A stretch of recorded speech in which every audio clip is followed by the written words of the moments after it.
Hello and welcome back to CSC's live chat. Thousands of informal migrant workers who are working in the open in cities and semi urban areas have been the worst hit this summer due to the scorching summer that we had this year. And due to the rapidly warming weather, it has been not just that it has been hitting them really hard and it has been extremely challenging for them and not just and testing their tolerance limits. I'm Sukanya Nair and I have with me Shagun and Joel from Down to Earth who have traveled far and wide to Gujarat, Delhi, Uttar Pradesh, and which is the other place, Haryana. and Haryana. And they have traveled to brick kilns, factories, small scale units, and even home serving as workspaces to just to record and document what has been the impact of heat on these informal workers. Shagun, I'll start with you. And before I start, I'll take a moment to tell you that I've seen your video and I've seen your story. Fascinating work. And what led to the story? That is what I think we all would like to know. Right. So when we started this, our main focus was to document the link between climate and labor. So when we pitched it to the Pulitzer Center, which supported our project, we wanted to focus on how extreme heat is affecting both labor health and productivity, and also work itself. How different work sectors, maybe their work is being turned upside down because of these scorching temperatures that we are seeing. According to ILO report, there could be a productivity loss of up to 34 million full-time jobs in 2030 because of global warming. So, and this year only we've experienced a brutal heat wave where temperatures have continuously remained above 40 degrees Celsius. And we have that option to insulate ourselves with air conditioning or air cooling. But we wanted to see what is the impact it is taking on the workers who have absolutely no escape. So we to understand how rapid global warming is affecting their work, we went to we focused both on outdoor work and also indoor work uh, because we wanted to document who are these workers first who build our cities and who are employed in these extremely important industries, as you mentioned, factories, small scale units. And even though they work in different workspaces, the work opportunities, the workplace that they work in are all different, but something that binds them all together is heat. And there is absolutely no escape for them in that. Over 80% of our workforce is informal, works in informal sector. And I think what we documented, we can call that the real cost of the real human cost of heat that today we are seeing, and that is something that I don't think is often mentioned when we talk about a warming planet. Shagun, so what have you observed? Can you elaborate a little bit on the Right, impact of heat on outdoor workers? right. In terms of outdoor work, I'll those just show who some photos also while sure, you sure, speak. yeah. Yeah, you can go ahead. Okay. So in terms of outdoor work, those who work directly under the sun, there the impact is stark. We traveled to brick kilns, construction sites. We wanted to report from these two work sites because these are two major sectors, major industries that contribute to India's economy. Some 23 million people are employed in brick kilns, and then around nearly 74 million people are employed in construction sector, and all of these are informal laborers. So in terms of the impact of heat on outdoor work, we spend time with workers in brick kilns to understand the extreme conditions.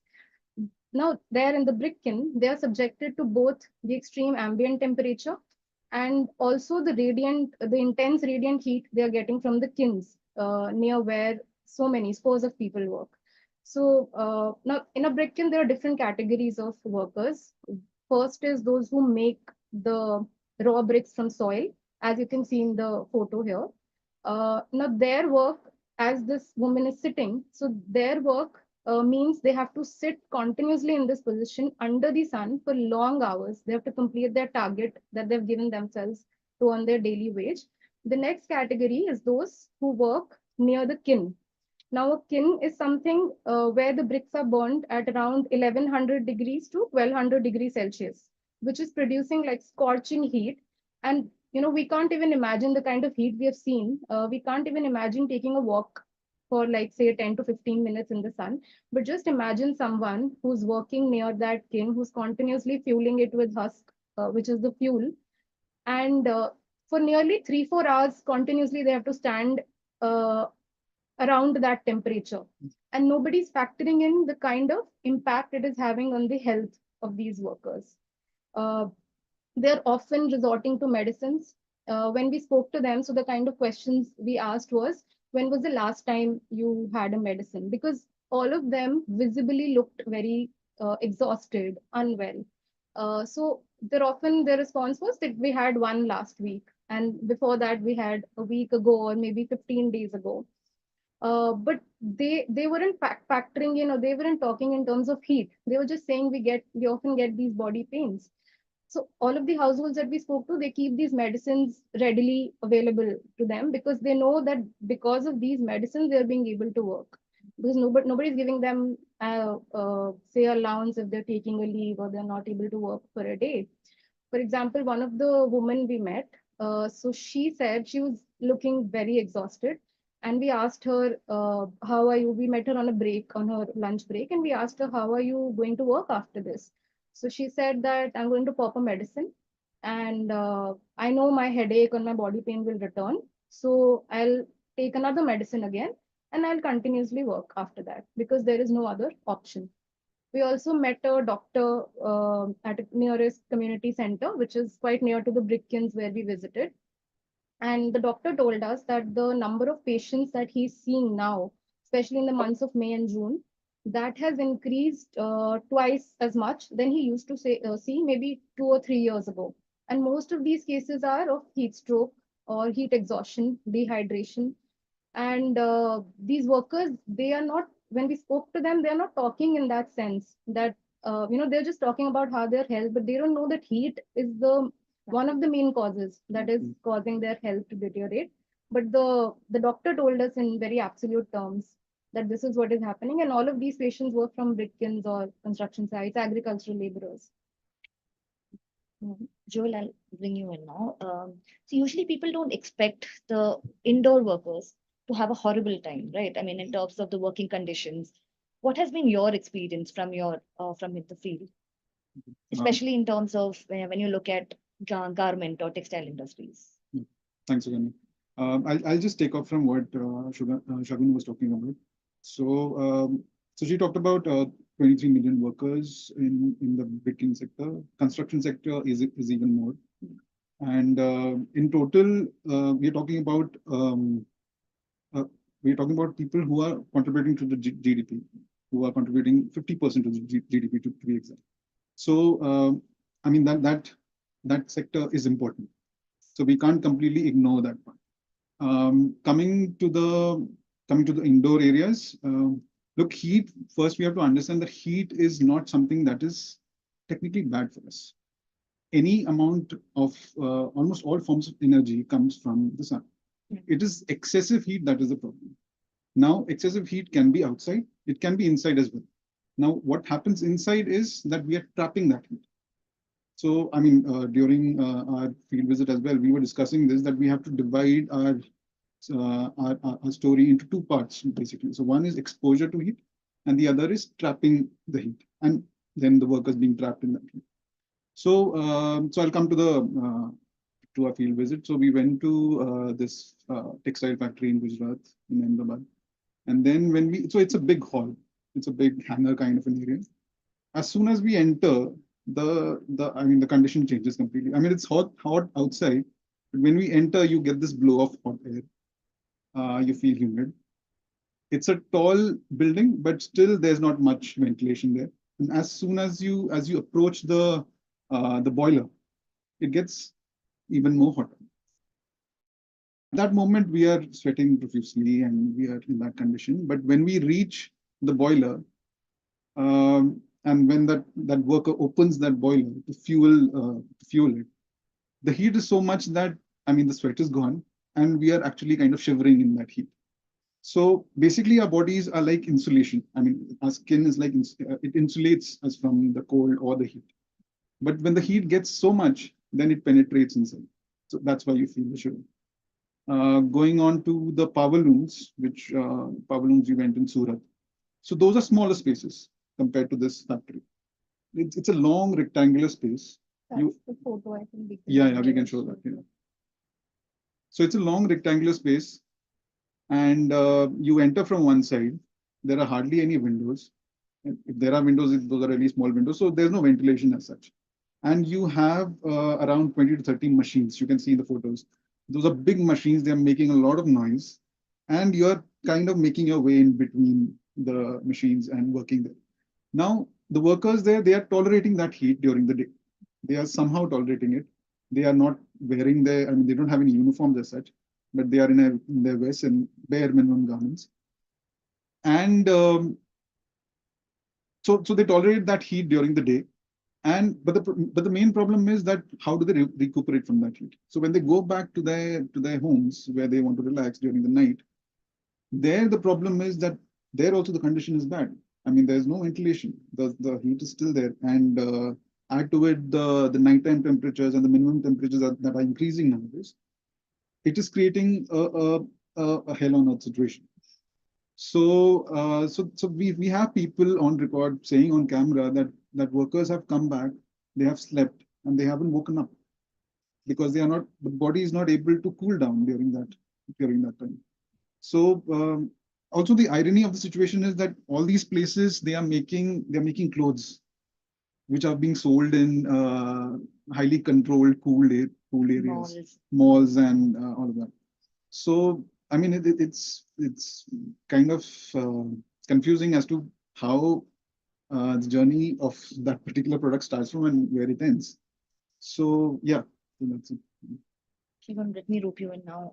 So, of the many government schemes and programs that has been implemented on heat, the heat action plan has been the buzzword for the last couple of years. What has been your experience in these cities?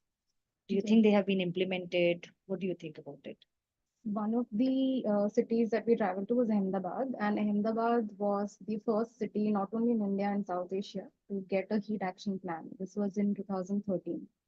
And I also want to point out here that there are many good things with the heat action plan that came, for example, and kind of an early warning system where the authorities can tell you that this is what the temperature is going to look like in the next few days and what are the kind of measures you can take. So this all is good in terms of a population of a city, but when it comes to the most vulnerable sections, that is the kind of workers that we documented, we found that there's no respite from heat action plan or any other kind of laws or government schemes. Uh, with respect to heat action plan, one of the main reasons why there was no respite for them is because a heat action plan is mostly in an advisory form. It's not something that is legally mandated. So even if under the heat action plan, there is a mention of that the factories or construction sites, they have to give a 4 hour break, that is 12 to 4 when the temperatures peak to their workers. But under an orange alert or a red alert, I'm not sure, one of these. But none of the factories that we visited, when we spoke to, even though there was no orange alert that time, it was a yellow alert. But when we spoke to them, that does it happen, when the cities are seeing these extreme temperatures, and all of them told us, no, we cannot afford to give that, that number of hours as break to our workers because suppose, they're building a shopping mall and they have a target that they have to complete it by the end of this year or by this month. So they cannot afford, that's what they said, to have that break. So the guidelines under the heat action plan, they were not actually being implemented in these work sites where it is the most important, we felt. And not only that, for example, they had the heat action plan has provisions of, say, providing chas or lemon water, buttermilk to workers.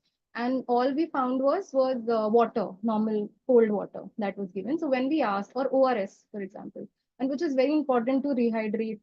So when we asked that why the ORS was not there, and the response that we got was that we'll get it, when the orange alert or red alert happens. But you have to understand that even if it's a yellow alert, the temperatures are above 40 degrees Celsius, and it's a very small thing like an ORS or buttermilk. You should rehydrate your workers every few hours. And what we found is that workers were getting this from their own money. because they knew it's essential for them to continue working, and because their daily wage depends on them. So they were spending their own money to get lemon water or buttermilk or anything. Apart from heat action plan, I have this. So there's the Factories Act of 1948, and this act specifies different conditions for a normal temperature and wet bulb temperature, which is like a combination of heat and humidity. So, for example, if the dry temperature ranges from 40 to 44, the wet bulb should not exceed 28 degrees. That's what the Factory Act says. But almost all, suppose the textile factory that we visited, the wet bulb was above 30, if I remember, 30, 31. And nobody's going and checking there. The Factory Act also mandates an inspector to go and check, but nobody's going to come with a instrument to check what a temperature inside a factory is. So not only that, in fact, the Factories Act limits work for 10.5 hours a day, 10 and a half hours a day, including rest intervals. But 12 hours was a norm in all the places, not only factories, but construction sites and any other brick kiln sites that we visited. 12 hours was the norm. And as Joel mentioned, that they do not get, even after those 12 hours, they're caught in that heat. They're not getting a chance to cool off their bodies, even during the night. So despite having worked there in these setups for over 10 years in the same factory, for example, there is no concept of leaves or holidays, and their living conditions have not improved. So we tried to document both heat and how it's linked with labor rights, livelihoods. The livelihoods are getting impacted. Suppose one of the workers that we spoke to said that their work got shifted from day to night because it was getting impossible to work. This is in a brick kiln again. It was getting impossible to work during the day. So even in night, suppose they've given themselves a target because they work as a family in a brick kiln, and they give themselves a target that if they make 4,000 bricks in a day, or, I mean, as a family, they're going to get some 1,000, 1,500 rupees as a family again. Now they're not being able to complete that target, and they're losing their daily wage because of heat. But nobody is factoring in the kind of response that we got from the owners, one of the brick kiln owners, when we asked them that if there's any special provision if the temperatures peak, and that we got a very casual response that so what, there are soldiers in Siachen who are fighting another kind of extreme there. So do you go and question the government about it? So this is the kind of narrative that they have built in their head. I think India is fast expanding, and we have to factor in heat in our policies, in our occupational health. One of the experts also told us that most of our infrastructure is still yet to be built. So who's going to build this? These workers. And if we don't acknowledge, if we don't understand how heat is impacting their health, then it's ultimately also going to impact our economy and our work. My final question is to you, and that's also the most difficult question. Hmm. What do you think? What can we really do about it? If you have any possible solutions in mind based on the study that you guys did together. Um, so as Shagun said, almost 70% of the infrastructure is yet to be built. And who's going to build that? The workers are going to build that. And we don't have any, I mean, we are not considering the rate of warming for these workers who are going to build our cities, our towns. So first we have to consider that. The other thing is that cooling is now, and this is also what we discovered through our studies, that cooling is now becoming a power move. So if you are, suppose, in a mall, you will get really cool environment. You go to a good cinema hall, you will get a really cool environment. In fact, if we talk about countries, I mean, people are moving to different countries which are the global north, or they're moving to colder countries. That's one of the main reasons. The other main reason is pollution, and then heat. So, so that is the level. I mean, that is how we are dealing with cooling right now. So, I mean, a few solutions could be in terms of adaptation, which are being discussed in the heat action plan, but the heat action plan is not specific enough right now. It does not mandate anything as of now. And if someone is not following it, it is not penalized, or there's no fine rate or whatever. So that is the main problem.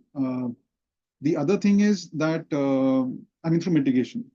So we are we we are using energy guzzlers now. So just to paint a picture. So the air conditions that we're using now, we can reduce them. We can reduce the way we are using them. How do we do that? The buildings that we are using, the materials that we are using to surround ourselves, that could be changed. Now we have buildings which are made of glass. Now glass will absorb the heat.